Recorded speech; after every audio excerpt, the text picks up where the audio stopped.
আজকে আমরা যেটা নিয়ে বলবো, রত্ন কখন কাজ করে না। অবশ্যই তার আগে আমাদের চ্যানেলটা সাবস্ক্রাইব করেন। হ্যাঁ, সাবস্ক্রাইব করবেন এরকম ছোটোখাটো ফ্যাক্ট আর ছোটোখাটো ভিডিও পাওয়ার জন্য।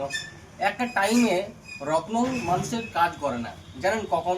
ধরুন আমার আমার সমস্যাটা অলরেডি বড় সড়ো হয়ে গেছে, আমার গোচরেও আমার সেই খারাপভাবে চলছে, সেই টাইমে আমি যদি রত্নও করি না, সেই রত্ন 100% অনেক সময় ওয়ার্ক করে না, টাইম লাগে। তার কারণ একটা মানুষের, ধরুন আপনার মানুষটা যদি কিডনিটা ফেল হয়ে যাওয়ার আগে, যখন জাস্ট রোগটা শুরু হয়েছে তার আগে যদি ও সঠিকভাবে পরামর্শ নিয়ে, ডাক্তারের সাথে সঠিকভাবে পরামর্শ নিয়ে ও যদি সেটা ফলো আপ করে, তাহলে তার কিন্তু সেই কিডনিটা ফেলিওর হবেই না।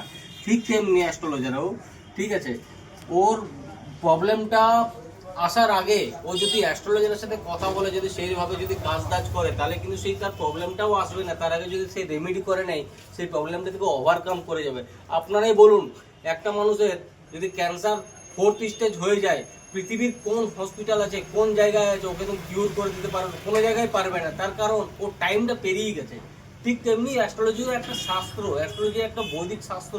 এটাতেও বলে সময় থাকতে, এই জন্য আমরা বলি সময় থাকতে আপনার ভালো টাইমেও একটা অ্যাস্ট্রোলজার আপনাকে, আপনি কথা বলতে পারেন। আপনার কথা বলা মানে এমন না যে রত্ন নিতে হবে, জাস্ট একটা ভালো টাইম চলার মাত্রও আপনি কোন টাইমে কি হবে, কোন টাইমে কি না, এইভাবে করলে মানুষ অনেক বড় বড় প্রবলেম থেকে নিজেকে বাঁচাতে পারে। ধন্যবাদ।